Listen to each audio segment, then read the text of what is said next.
En primaire, c'était un peu spécial, je savais pas trop ce que ça voulait dire et on m'avait jamais expliqué. Et donc, je me sentais un peu comme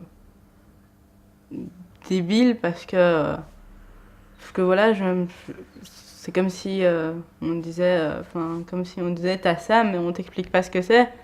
Et donc, quand t'es jeune, tu fais le lien vite en débile parce que il y a des choses que toi tu sais pas faire, que les autres font sans problème, et donc tu te dis mais alors c'est moi qui ai un problème, mais alors c'est que je suis pas intelligente parce que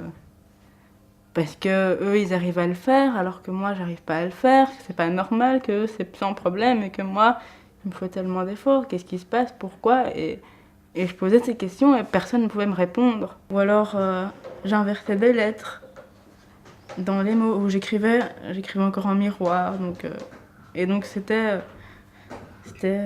et pour eux ils disaient ah, c'est pas possible.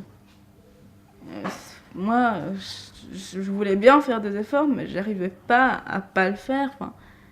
Ça me demandait tellement d'efforts de pas le faire que c'était très compliqué, quoi. Mais donc je me retrouve pendant des heures face à ces feuilles, euh, à me, avec un combat intérieur terrible. C'est vraiment une lutte, d'une violence assez puissante.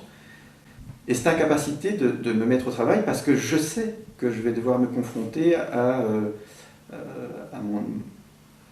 mon incapacité de répondre aux attentes. Pour moi, quand je voyais le mot qui était mal écrit, pour moi c'était juste parce que je le voyais pas.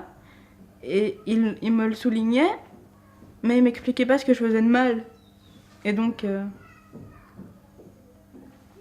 et donc, et donc je comprenais pas, et donc j'étais un peu perdue. Je savais pas vraiment qu'est-ce que je pouvais faire pour changer, et pour m'améliorer.